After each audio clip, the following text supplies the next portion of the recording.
Kivumbi 2017 for all your election coverage.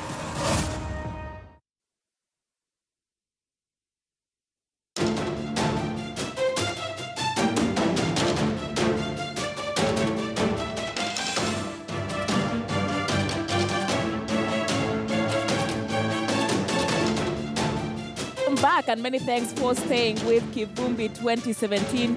We are in the middle of Embu town here in Embu County as we continue to garner and to try to understand the interest of Kenyans across the country just a few days to the general election. And tonight I shall be speaking to one of the 5 gubernatorial candidates here, Kithinji Kiragu, popularly known as KK here in Embu town. Many thanks for joining me tonight.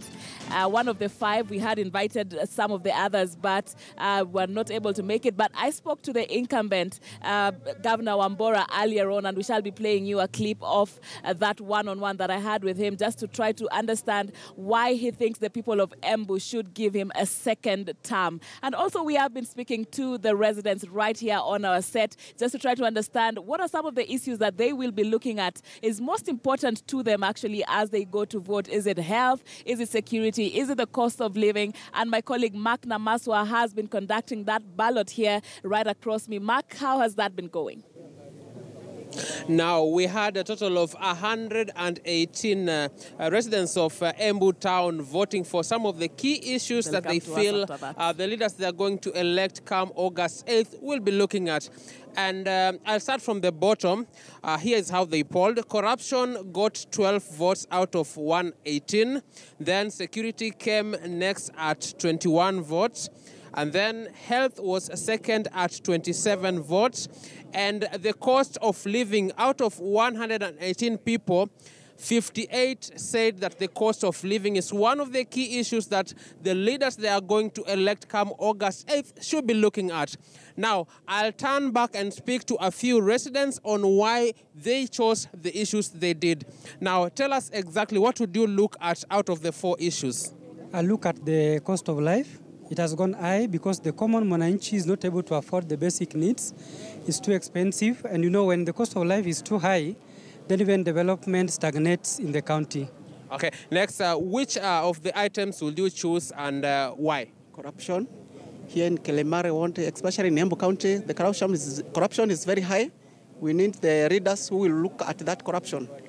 That's okay, the next person, what will you look at as the key issue to be looked at by the people who will be voting in August 8th? Thank you. I'll be looking for corruption because corruption is rampant in our county, Embu. And as per the statistics, we are ranked to be number 3 in terms of corruption. Okay, what would you be looking at out of those issues that are polled here? Okay, job creation for the youths. Okay, those are some of the sentiments of residents of Embu town after they've done the polling concerning the key issues that the leaders they are going to elect August 8th will be looking at. Back to you. Right, thank you very much, Mark Namaswa there. And as I had mentioned earlier on, I had a conversation with the incumbent Governor Wambora. Let's just take a look at that conversation before we get into my discussion with one of the gubernatorial candidates, Kithinji Kiragu. We shall be speaking right after this. So thank you very much for your time. Why should the people of Embu vote you back? Would you say that you did good with the vote they gave you in 2013?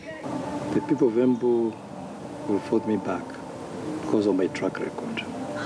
I've fulfilled their expectations in spite of the hardships to which I've been subjected by a few politicians, not by the people. And I'll start with a major achievement. Even as I was being harassed by these people, by the politicians, especially the parliamentarians and the senator, I was still among the first counties to employ the ECD teachers, 500 of them.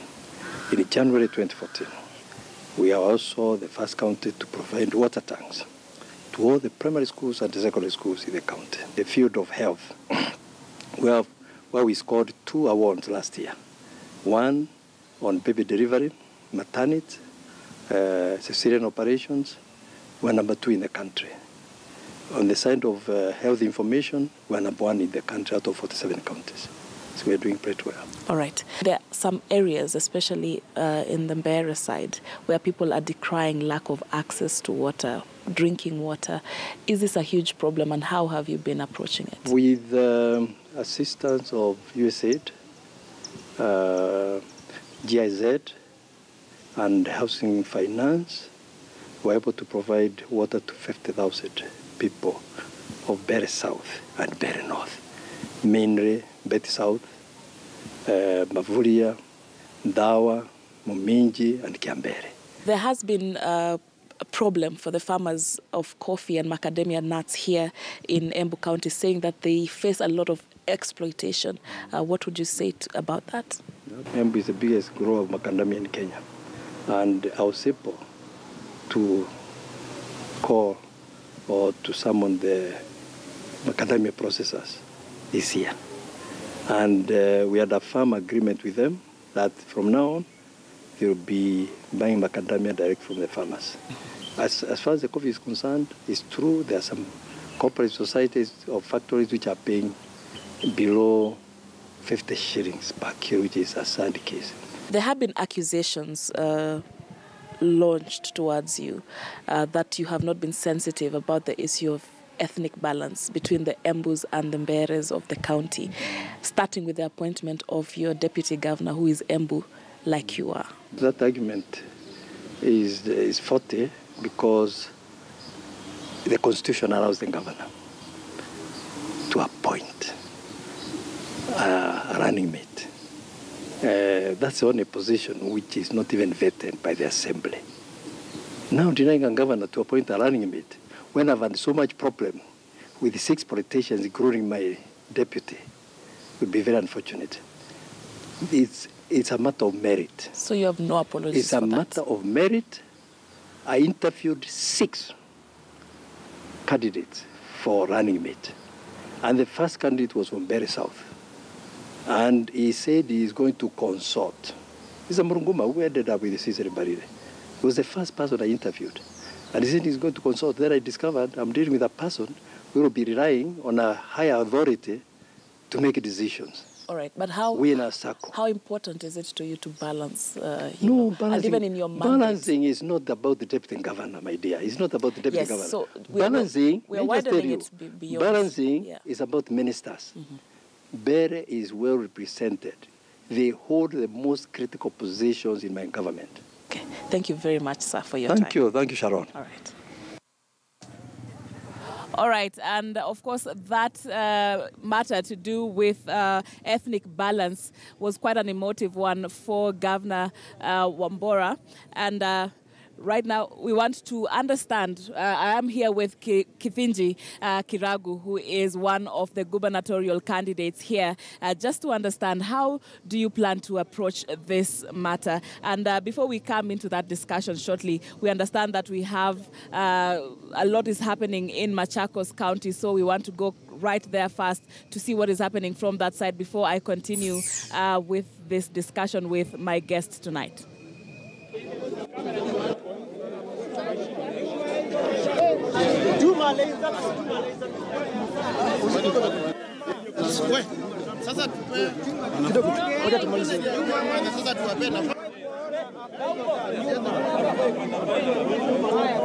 you know, people had organized themselves. I've actually called. You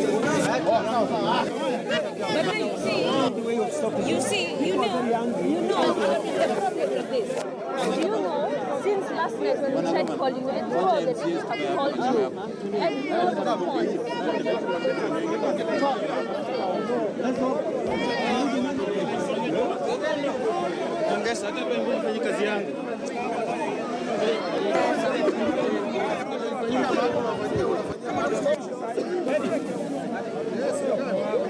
I'm sorry, my brother, I didn't see your message.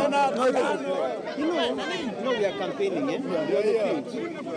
By the time you get 100 messages, that's why there's like now. Nakusikia. I can hear you.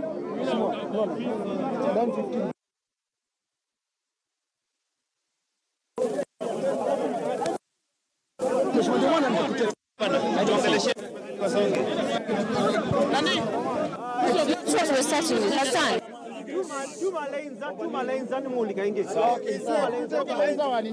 All of us outside the line. Yeah. Outside the line, please.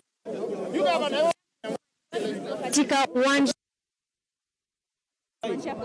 ambapo muda mfupi uliopita tumeweza kuwa na mahojiano hapa baada ya Daktari Tunga ambaye alikuwa anatoa maoni yake kuhusiana na jinsi ambavyo utendakazi kulingana naye umeweza kufanywa katika kaunti hii ya Machakos.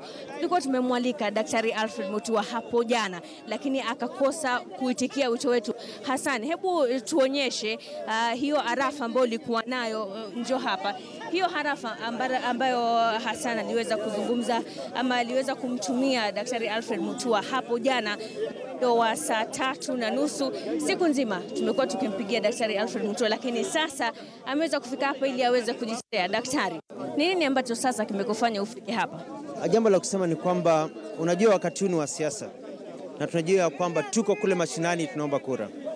Kwa hivyo kunitumia arafa na kusema kwamba kwa sababu umenitumia arafa nimefahamu na nimeipata ni jambo la kosa. Kusema ukweli, ofisi yangu ina watu wengi wanaofanya mawasiliano. Kama umpati governor, niko huko na mawasiliano, mngeweza kumwarifu mtu mwingine kwa ofisi yangu. Mngeweza kumwarifu hata ndugu yangu Ageo ambaye yuko studio, ananifahamu vizuri. Angenitafuta, najua watu wa kunipata. Arafa sikuipata hiyo. Mimi nimepindukia nikiwa ofisi, nikaambiwa kwamba kuna vikundi vya watu wametoka sokoni, wanakuja kuchoma watu wa KTN. Nikauliza nini inaendelea. Nikasema hebu angalia TV. Kufungua TV kuangalia, naona watu wanaongea vibaya, na unajua Machakos hapa ni nyumbani na ni wakati wa siasa. Nikauliza mbona hamna mtu wangu hata mmoja, ningejua niko na MP candidates, niko na watu, ningeweza kuwatuma. Sasa ndio nilipokuja, ngoja nimalize, tafadhali pole. Basi nikaamua nije kwa sababu kitambo nifike, nikiwa nimetokea kule nikasikia kuna vurugu tayari. Nikaingia hapa. Yule jamaa hapa alikuwa anadanganyana, alikuwa anaongea vibaya, watu wamemuona ni yeye, umeona vile wamemfanya. Kama mimi nimekesema achiliwe, ungeona vile angeumizwa na wananchi. Lakini swali langu jambo la maana ni kwamba wakati wa siasa maoni yake ni sawa, lakini unajua mtu akianza kudanganyana hadharani na wananchi wanajua. Kwa mfano, mimi nilijenga barabara ya Kidhimani Makutano Mamwala kilomita 33. Kila mtu Kenya anaifahamu.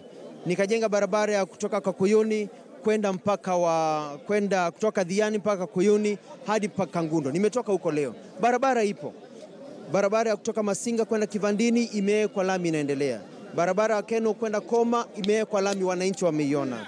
Barabara ya kutoka Mua kwenda Kaloleni imebakisha kilomita 5 imalizike, wananchi wanaona. Kwa hivyo mtu akija hapa akae hapa na wananchi wameona zile barabara tumetengeneza, aseme ya kwamba Mutua yeye kazi yake ni kupiga picha. Ati tunaenda tunapiga picha hapo, alafu tunaondoka, ati watu wa Machakos hakuna hata lami wamejengewa. Unajua sasa ukisema hivyo unakera ya. Ndio. Nasema kuwa haukulitekeleza ipasavyo. Unajua maji, kusema ukweli, ukiangalia nimechimba mabawa 400. Zaidi ya kaunti zingine zote. Ukiunganisha gavana wote 46, nimechimba zile zinaitwa borehole nyingi kuliko hao wote combined. Wewe toka hapa sasa, nenda pale Kangundo, nenda Mwala, nenda Masinga, nenda ward ya Masinga Central. Niko na 26 boreholes ambazo zinafanya kazi. Hata hapa Machakos Central, ukitaka tunaweza ondoka sasa hivi tuondoke, tuende pale sokoni, nimechimba borehole kama 2-3. Tutoke hapa tuende pale Katoloni, nimechimba borehole 2 hapo. Tutoke hapo tuende pale Mumbuni, nimechimba borehole 3 hapo. Kwa hivyo ukisikia mtu anasema haipasavyo, nimechimba pia zile dams, earth dams na ponds kufikia 250. Tuko na river dams. Kwa hivyo watu unajua ile kasumba ambayo kuna swala ambalo lilitokea mwaka jana wakati ambapo mkaguzi wa fedha za serikali hisi kwamba japo kuna mengi yaliyofanywa kuwa sheria haikufuatwa. Niambie kesi moja kwa mfano. Kwa sasa siwezi kukumbuka, lakini kuna mambo kwa sababu unajua auditor and controller general huwa ana hizo boho. Sasa hizi nimekumbuka kuna na auditor controller general at all. Kuwa zile sheria za kuweza kupata vifaa vya kuchimba. No, hiyo ni uongo kwa sababu sisi tulinunua mashine zetu. Sisi kama county we don't contract out boreholes. Kwa hivyo sisi kama county tunachimba boreholes zetu. Kwa hivyo hatujanunua hata kidogo, hata tufanya contract ya borehole. Kuna mambo mengi ambayo Auditor Controller General kwa kila county anataja, anasema tuchunguze hapa. Mpaka hivi leo Auditor Controller General hajasema kuna pesa zimepotea hapa Machakos. Unajua hii mambo ambayo unayasema ni yale mambo ambayo yamekuwa propaganda ya mpinzani wangu wa siasa.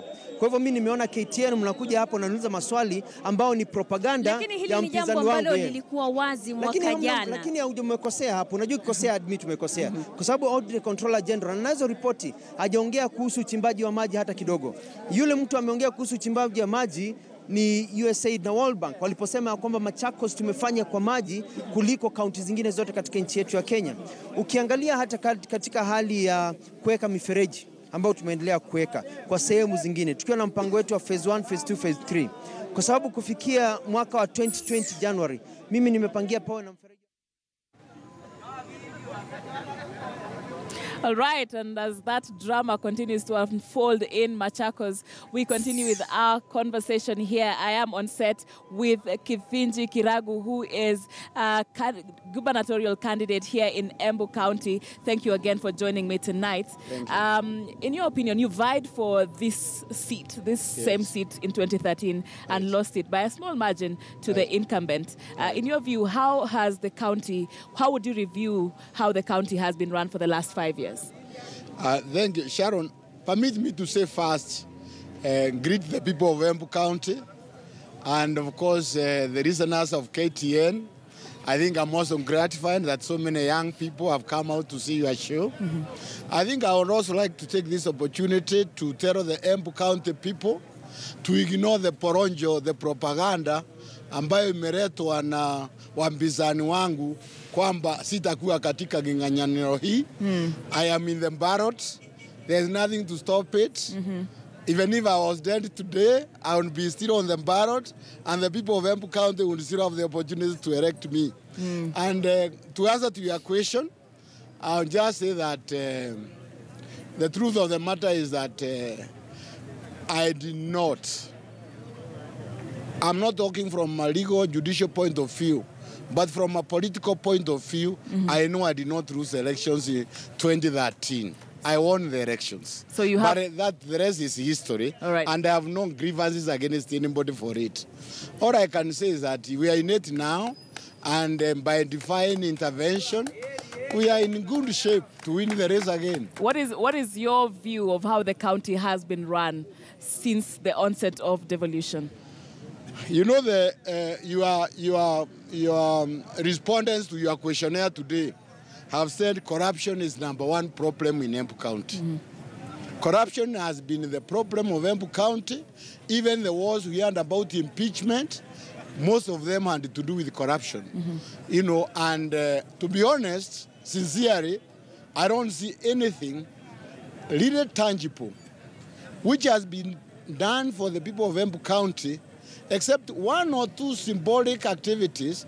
And even when you see what has been done, for example, road which was tarmacked, but you see the way it is tarmacked, the cost at which it is tarmacked, you know that actually it was more to do with giving a contract to take money out of the people of Embu County rather than for building a good road. What do you plan to do different? I will do very many things differently because my agenda is very clear, my vision is very clear. I want, first and foremost, to get the people of Embu out of poverty. It can be achieved.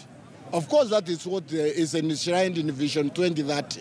I want to get Embu people out of poverty. How do you want to do that? It means, therefore, my development programs have to touch on what is happening at the family, at the household level, at the farm level.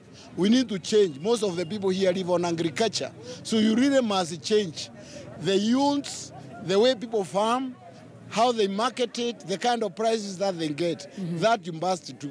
The kind of inputs that they put into agriculture. We have the problems of the youth. again, a major problem. Right. Major socio-economic problem of the youth. Before we get into that, because you've raised an issue that we have learned today when we're talking to the residents here, some of the crucial issues touching on the farmers is on the cost of coffee. The coffee farmers feel like they are being exploited. You know, there are a lot of middlemen between them and the market. And we also have the macadamia nuts. This is, I believe, the biggest producer of macadamia nuts in the country. How do you plan to help these farmers? Way back, Sharon, many years ago, during the Nyayo era, I ran the people of Embu as their free consultant to build the first macadamia nut factory in Embu, which President Kibaki opened in October 2003.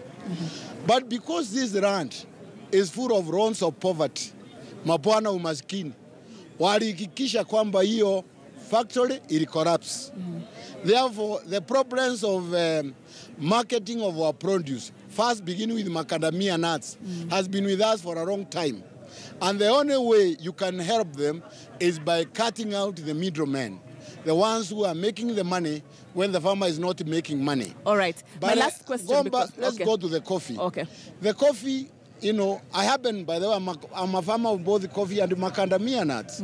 I have a coffee factory, but I also sell some of my coffee to a cooperative society. Okay. I have lived through coffee, and I've been educated with coffee money. All right. The main problem has to do not just with the marketing of coffee.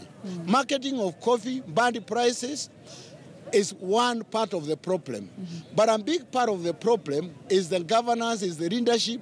Ni vile wanaotawala societies wanafanya kazi. So it's a governance issue. It is a governance, it is a management issue. All right. But also, it is also a farming issue. Because in many places, coffee yields are very low. Because coffee is not an easy crop to grow. Okay. In terms of what inputs you need to prune, you need to spray, you need to remove suckers, right, and prune and so forth. Okay. So there is a whole lot of things. Now, in this county, let me say, in terms of coffee, there are no extension services anymore to show the farmers what they need to do. They don't have any credit. When farmers were doing very good coffee in this place, the societies gave them fertilizers, spray, and everything else. All right. So we are out of time, unfortunately, but we will continue with the conversation in a bit. But right now, I have to wind it up for now. And thank you so much. I know we still have a lot to talk about. We have not hardly even gotten anywhere. But we shall continue with that a bit later. But many thanks for being with us from Embu now. I hand you back to studio. Thanks a lot, Sharon, and quite an interesting conversation from Machakos to Embu County. And I would now like to keep tabs with what people are saying online, especially with the rise of fake news. It's becoming more and more difficult for people to understand the difference between fake and factual news. So we're having Musesia here who is saying factual news originates from a source that has been authorized to, for example, a verified corporate account rather than an individual's. And we also have another here who is saying the best way to actually figure out which is fake news is to, first of all, check the URL and see if it actually makes sense. We also have one coming in from member Ibrahim who is saying fake news always has a grammar error in plenty because it's written in a hurry for likes. And also check the grammar errors, compare with what you have heard, and assess the authorities' credibility.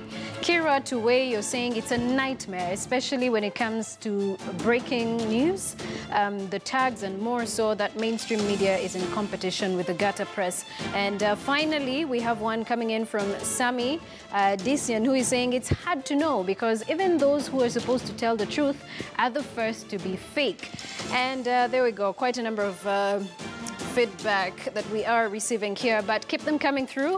We'll also have some video comments that we are going to be sharing with you that is going to be in the 10 o'clock hour, I suppose. So do stay tuned for that. We'll also be speaking to some digital gurus who will be joining us in studio, hopefully. Do stay tuned.